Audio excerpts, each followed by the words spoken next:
Canal com novo design e novo tipo de vídeo. Vamos tentar reviver esse canal aqui, pelo menos nos dias de capítulo. Vou tentar fazer alguns vídeos bem leves de edição para eu conseguir postar rápido. Então todos os dias que o capítulo sair eu vou tentar estar aqui fazendo um vídeo. Então lá, capítulo 1096, Kumate. A gente começa com um pedido de capas do Zoro perdendo a dança das cadeiras pra um chihuahua. Ok, né? Eu tô sentindo falta das histórias de capas, mas vamos lá. Não tem vídeo do capítulo anterior, mas se vocês estão aqui, provavelmente vocês já leram ele. Então aqui a gente começa já direto na parte que os Tenryubito vai começar a fazer a caçada dos cidadãos da ilha que eles decidiram fazer o jogo sadístico deles, né? Então eles já vão dando nome de coelho, lebre pros pessoal correndo, enquanto eles estão falando meio que quanto que é os pontos de cada um, o pessoal já tá correndo que nem o caramba pela vida deles. É bem intenso. Imagina você tá lá de boa num dia e do nada aparece um monte de gente com bolinha na cabeça e matando todo mundo que você conhece, tá ligado? O rei já era, agora só falta o resto de todo mundo, né? Então provavelmente quanto maior o seu escalão, mais pontos você, entre aspas, tem pro pessoal que te matar. Ixi. E tem até um jogo bizarro assim que, dependendo de como é que você matar o pessoal correndo e se escondendo, você ganha mais pontos bônus. Então logo depois a gente consegue ver alguns dos outros guerreiros celestiais que estão junto com o Garlin, que foi o único que a gente viu até agora, tanto ele no flashback tanto antes, né? Aquele cabelo de lua bizarro dele. Aqui a gente consegue ver mais uma garota com um chapeuzinho, parece aquele chapeuzinho de condutor, né? Nesse quadrinho dela a gente aprende mais uma família de Tenryubitos que a gente não conhecia antes, a família Menmaia. Essa a gente nunca tinha escutado antes. A gente vê um carinha com uma máscara e um carinha que parece um pouco um príncipe ou uma princesa, né? Não sei dizer qual dos dois. Mas esses dois, é interessante que teve duas crianças no flashback da Big Mom que parecem com eles. Não faz sentido ser os mesmos personagens, mas talvez o Oda pegou os designs que eles tinham. Beleza, o pessoal começa a correr, os Tenryubitos nem esperam as explicações de como é que é a pontuação ainda, já tá lá dando tiro, o pessoal correndo, tipo, mulher segurando o filho, o cara chorando, é um terror do caramba. E aqui a gente vê que são 200 Tenryubitos caçadores, e que a caçada começará em 1 hora. Ou seja, o que a gente vai ver no continuar do capítulo aqui, não são todos os Tenryubitos que vão e participam dessas coisas. Muitos deles ainda estão lá em Marejou, ou talvez até em Shabond. Então os que estão aqui é só os mais bizarros mesmo, ou o que tirou o palitinho pra conseguir ir lá no sorteio de todo mundo. Mas com o início dessa caçada, a maguinha já percebeu alguma coisa que tá errada. Então a gente vê que o Kong, quando jovem, aqui a gente não tem ideia direito se ele já era um almirante de frota ou se ele ainda era só um almirante. Mas ele liga ali pro Garp, que tá ali suavão de fériasinha bacana, relaxando, curtindo um solzinho show. E o Kong já convoca ele pra ir lá em God's Valley pra lidar com algo que vai acontecer. Pela conversa dos dois, dá a impressão que, pelo que o Garp tá falando, parece que de algumas formas os dragões celestiais, eles foram até Hatinosu e pegaram o tesouro local, que pelo que vai acontecer no futuro aqui do capítulo, a gente assume que são as Akuma no Mi. Mas ficou meio ambíguo aí o que eles conseguiram pegar em Hatinosu, que era o tesouro local, no meio de um monte de piratas, e conseguir vazar, né? E agora tá usando o tesouro como prêmio nesse evento maluco. O Garp tá pouco se lixando, né? Porque o Garp é um dia, então ele não tá nem aí pros Tenryubitos, deixa de fazer ou não faz. Ele provavelmente deve odiar o que eles estão fazendo agora. E se eles morrer, foda-se pra ele. Mas aí que o Kong fala que o Roger também vai estar lá. Então o Garp rapidão já levanta e já começa a ir pra lá. E aí a gente corta pra ilha de Hatinosu. E aqui a gente tem alguns piratas aleatórios ficando putaços porque piratas Rocks já vazaram pra ir pra God's Valley e deixaram uma galera pra trás. Porque tem que pensar que Hatinosu não é só uma ilha do Rocks, tem outros bandos piratas nela. Por causa que o Rocks dominava ela, provavelmente eles são todos, entre aspas, aliados. Mas como a gente vai ver, é todo mundo por si. Depois disso a gente já corta pra God Valley de novo. Como a marinha já percebeu que algo de errado vai acontecer, ela cerca a ilha pra proteger os Tenryubitos, enquanto eles fazem as artes deles deles lá. E também serve de um propósito secundário, que é não deixar ninguém que tá lá dentro querendo fugir e sobreviver vazar da ilha de alguma forma. Então, esse jogo dos Tenryubitos é basicamente o quê? Uma ilha que não é aliada com o reino mundial, tá ali tendo muitos recursos. Bora ali fazer uma chacina de boa pra pegar os recursos deles e submeter aquela ilha que antes não era alinhada com o governo pra agora ser propriedade deles. Então, mesmo se a ilha tem 100 mil lebres, pouco importa para aquele pessoal. Aquele jogo vai durar 3 semanas e o objetivo é ninguém sobreviver. E aqui a gente consegue ver que o Ivankov consegue pensar um pouco melhor do que o outro pessoal que tá em totalmente desespero. Dá pra entender porque eles são meio burros, né? Mas tá bom. Enquanto o Ivankov tá ali explicando as coisas, um deles fala que se depois das 3 semanas eles estiverem vivos, eles vão ser livres. Tanto o pessoal da ilha, tanto os escravos que foram jogados lá. Mas é aí que o Ivankov para e dá uma bronca nele. O número anterior de sobreviventes de todos esses torneios é literalmente 0. Aí outro cidadão, talvez escravo, porque ele já tá com algemas, começa a falar: caramba, por que eles falariam mentira dessa e se dá um trabalho de dar esperança pra todo mundo? É claro que o motivo é pra te motivar a fugir, né? Porque matar pessoas desesperadas por uma pequena esperancinha é muito mais divertido pra aqueles malditos de bolha na cabeça. E o Ivankov já desce o martelo naquele pessoal todo ali, e que eles têm que fazer alguma coisa pra se quiserem sobreviver. Enquanto isso tudo tá acontecendo, enquanto o Ivankov e a Dini bolam um plano de como fazer isso, o jogo já tá rolando. O Garland já tem 10 mil pontos. Se ele matou o rei anteriormente, antes do jogo começar, e tinha sido subtraído 10 mil pontos, ele já conseguiu 10 mil e mais 10 mil. O cara tá matando todo mundo. E, como é claro, por ele ser forte, ele tá focando nas que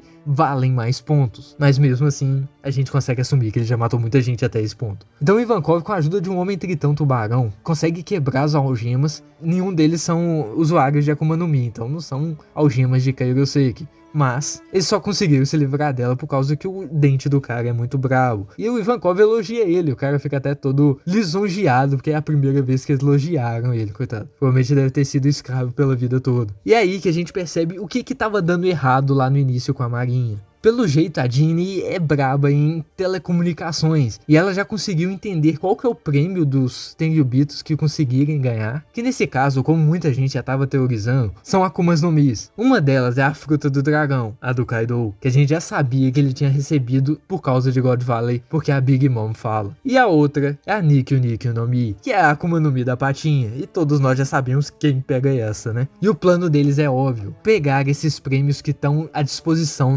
no meio da ilha para usar os poderes deles e conseguir fugir. Então a garota, com as suas habilidades, espalha para praticamente o mundo inteiro o que tá acontecendo naquilo ali e o que são os prêmios. E por ela já ter feito isso bem no início dos jogos, há 2 semanas atrás, já teve tempo suficiente para alguns piratas que estavam interessados naquelas frutas chegarem. Só que mesmo assim, no meio de toda a bagunça que em breve vai acontecer, para esse plano deles funcionar, eles precisam de uma isca. Um garoto que, mesmo pelo seu tamanho grande, provavelmente deve ser bem novinho, já levanta a mão. E ele tá disposto a fazer esse sacrifício porque ele não quer ver ninguém mais morrer. Ele tem um corpo grande, talvez ele consegue sobreviver mais do que uma pessoa normal se fosse a isca no lugar dele.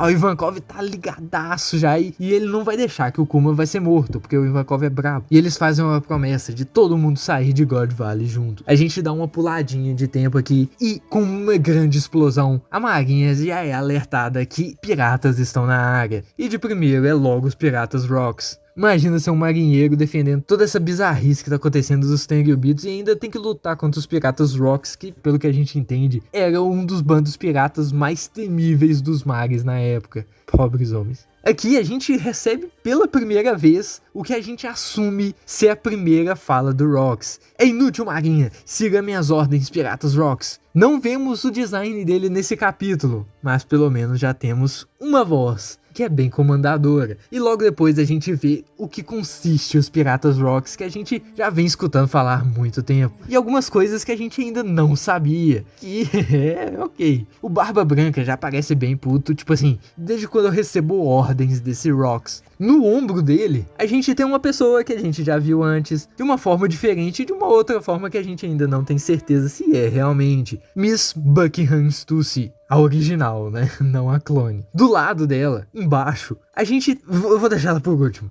Então, pra cima, a gente tem a Big Mom, que a gente já consegue ver que ela já tem a Akuma no Mi. Eles até falam isso, porque é óbvio que eles estão atrás das Akuma no Mi que tá em prêmio. Só que ela já tem uma Akuma no Mi. Até o Kaido já fala que não tem sentido a Big Mom tá atrás disso. Embaixo, a gente tem o Chique, que não tem a paradinha na cabeça igual a gente viu no filme. E isso, com a roupa listrada que ele tá usando, aquela capa que apareceu há muitos anos atrás, provavelmente é ele mesmo. Cantinho debaixo dele, a gente tem um carinha bebendo, que a gente também já viu. É o Capitão John, aquele que a gente viu lá em Thriller Bark como zumbi, e o mesmo que o Buggy procurava o tesouro e foi preso em Impel Down. E agora a última pessoa que eu deixei por último é a vovó Neon, a gloriosa. Cara...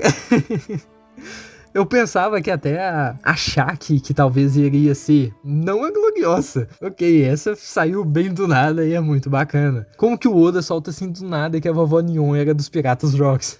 E embaixo a gente tem um display de praticamente todo mundo deles, e até dos dois que a gente não viu ainda na história. Com a fala do Barba Branca, a gente consegue ter uma ideia que talvez o Rocks é meio insano. Que ele vai perder de vista o objetivo principal dele estar ali só porque ele vai querer matar todo mundo que tá ali na frente dele. Porque primeiramente, eles estão ali por causa das Akumas no Mi, mas eles não têm certeza se é realmente uma informação certa, porque foi uma criança que enviou isso pra fora da ilha. O Chique tá ali putaço com o Barba Branca, porque ele tá meio que agindo como líder, porque assim, a gente já sabia que o bando do Rocks não batia bem um com os outros, então todo mundo tem uma personalidade forte. A Big Mom vai querer roubar antes de todo mundo, e é interessante você pensar que nesse ponto aí ela já teve uns trocentos filhos já. Interessante que o Kaido é até bem sensato. Ele começa a pensar que o Roger está se movendo e tal, mas a Big Mom já cancela ele rapidão, porque nessa época aí ele era apenas um aprendiz ainda. A Stussy fala que hoje é a batalha final. Eu não sei direito o que ela tá se referindo ainda, porque na teoria não era pra ela saber que ali que o Roxy ia pro saco. Mas talvez todo mundo já foi pra ali por causa de algum motivo maior além das Akuma no Mi. Embaixo temos o Capitão John,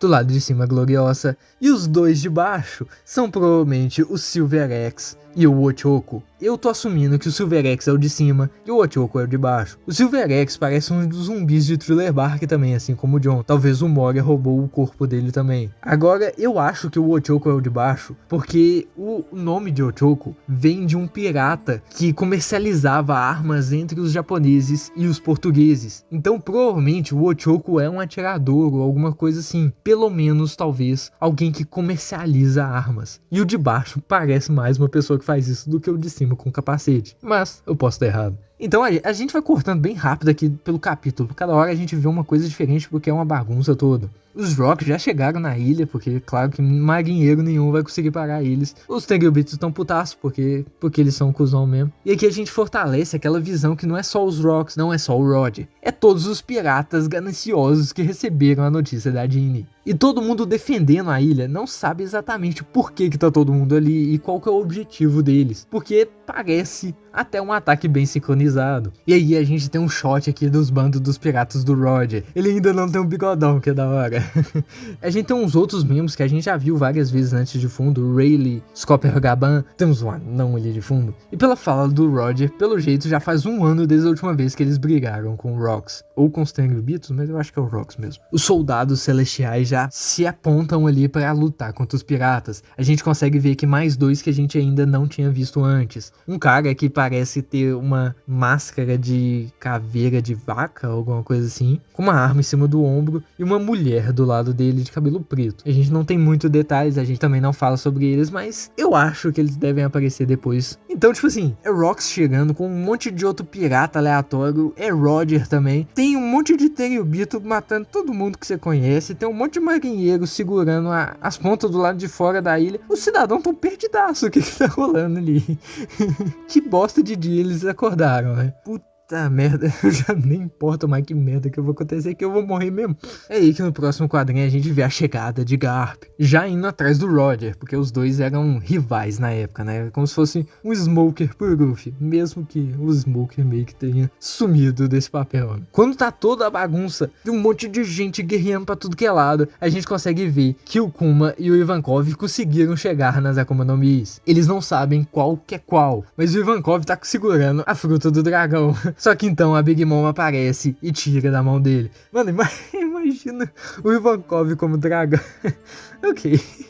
Salvaria o ano, pelo menos, né, talvez. Quando ela vai tentar pegar da mão do Kuma, o Ivankov manda um iha e fala pra ele comer na hora. E ele consegue comer antes de tudo acontecer. E ela tirar aquela Akuma no Mi das mãos dele. E eles então vão conseguir celebrar. Essa será a vitória deles. E é quando o Kuma vê alguém. E esse alguém, Saint Saturn. Ou seja, tem Rox, tem Roger, tem Garp e também tem os Gorosei. O Saturn já percebe que o Kuma é um Buccaneer. E por todo o passado absurdo que eles têm escondido, essa é uma raça que eles só permitem que vivam e morram sendo escravos. Provavelmente devem ter muitos outros bucaneiros ainda vivos, mas todos debaixo dos pés dos Tenryubitos. O Kuma, ele não entende, tipo assim, que é estranho pra ele uma pessoa como aquele velho diante dele ter nascido importante desde o início. Quem que decide quem é importante e quem não é? Por que um é importante e o outro é um escravo? O Kuma, então, de joelhos, fala que se ele conseguir um poder agora, ele poderia ser Comunica e salvar o máximo de pessoas que conseguir. Todas as pessoas que naquele momento, as que não morreram ainda, estão vivendo o inferno. E é por ouvir aquelas palavras que Saturn fica irado, e é por aquele motivo que todos os Buccaneers terão que ser aniquilados. Aqui a gente acaba o flashback de God Valley por enquanto, porque provavelmente vai falar dele de novo. Espero. Como duas últimas falas, a gente tem provavelmente é o Roger falando pro Rox esperar e o Rox respondendo: não fique no meu caminho. E a gente conseguiu 3 palavrinhas do Rox. Já é bom, já é o suficiente, eu acho. Então o narrador aparece. Esse incidente desapareceu na escuridão da história. A gente já corta do nada pro reino de Sorbet, que, por sinal, todos os prédios têm formatinho de picolé, que eu acho que é um detalhe bacana que talvez é perdido na tradução. A gente não sabe como é que o Kuma conseguiu fugir da frente do Saturn, a gente não sabe como é que aconteceu todas as coisas em volta, como é que o Ivankov conseguiu se livrar da Big Mom, mas é o caso que agora a gente tá em Sorbet. Então a gente consegue assumir que o Kuma conseguiu salvar todo mundo. E é o que aconteceu. A gente tem uma troca de conversas aqui que menciona o Morgan, fala que ele é uma merda porque ele não reporta as coisas direito e que nada que aconteceu naquela ilha foi reportado para o mundo como todo. Porque é claro, imagina que você é uma ilha que não é aliada com o governo e escuta que eles fazem aquilo a cada 3 anos ou 4 anos, alguma coisa assim. Eu acho que não daria muito certo, né? Eles só ficam sabendo que o Garp salvou todo mundo de boa lá. O Kuma tá rezando por causa de todas as vidas que eles não conseguiram salvar. E o Iva e a Jeannie estão ali para tentar deixar ele um pouquinho mais sossegado. E é aí que o Iva, com uma palavra, vai desencadear tudo que vai acontecer no futuro de Kuma. O Kuma tem a mão que pode conceder a liberdade às pessoas. A mão da libertação, assim comunica. E no próximo quadrinho a gente vê que eles estão escondendo ou se abrigando dentro de uma igreja, que bate com o design inicial do Kuma, né? Porque ele fica sempre segurando uma bíblia por aí. Só que é aí que o Iva vai partir e vai embora daquele lugar. Em algumas traduções, eu vi que ele fala só que ele vai pro mar e aproveitar a liberdade ou alguma coisa assim. Mas eu também vi algumas traduções que falam que ele vai voltar pro país dele, pro reino dele. Talvez é Kamabaka, não dá pra saber. Então a Jeannie decide ficar com o Kuma, que agora ela chama de Kumachi, que é o título do capítulo. Eles dão seus adeus pro Ivankov, que desembarca em um pequeno barquinho, e agora Jeannie e Kuma estão sozinhos. Jeannie é 4 anos mais velha do que o Kuma, então ela se encarrega de cuidar de tudo que tá acontecendo e alimentar o jovem Kumachi. E aqui a gente tem uma pequena montagem da história deles no reino de Sorbet. Eles cortam madeira, e a gente tem um pequeno shotzinho do Kuma com as madeirinhas atrás, igual que o do Oda desenhou há muitos anos atrás em uma SBS, quando perguntaram para ele desenhar os Chichibukai novinhos. E nessa cena tem uns meninos levados ali xingando o Kuma, falando que ele tá mentindo, que ele é um monstro muito grande e tal, joga pedra dele. Mas a Jeannie não vai segurar nem aquilo ali e desce o cacete neles. Mas o Kuma é bom demais e tirar a dor das crianças com sua Akuma no Mi. E aí temos a última página, que é bem... aperta o coração um pouco. Os dois estão comendo bem durante a noite, só que a Jeannie ainda consegue comer mais. Muita gente acha que ela pode ser a mãe do Ruffy, mas eu acho que a esse ponto fica bem óbvio que ela é a mãe da Bonnie. Só não dá pra entender entender direito, porque quando a Bonnie tá lá na Reverie, ela se transforma numa moça mais velha, e eles reconhecem ela como a rainha do reino de Sorbet. Só que na teoria, até olhando pela idade do Kuma, não era suposto ela ser tão velha daquele jeito. Eu posso estar errado, mas tem essa situação toda aí. E também a gente ainda não viu por que o Kuma é chamado de tirano. A gente consegue assumir que é porque a maguinha descobre que ele se tornou o rei e vai sabotar com a reputação dele, e o que provavelmente vai motivar ele a se juntar com os revolucionários. O Kuma é uma gracinha, por causa que a Jinny come demais, ele quer trabalhar o bastante para conseguir alimentar ela. Ela olha pela janela e pergunta a ele com quantos anos ele se tornou escravo. Ele fala com 4, ela também. Eles não deviam falar isso com muita alegria, mas enquanto ela olha pro céu, com sua barriga cheia, saciada, ela desaba a chorar. O Kuma já sabe por que ela tá chorando, e desaba a chorar também. Eles estão sentindo felicidade, talvez pela primeira vez na vida deles.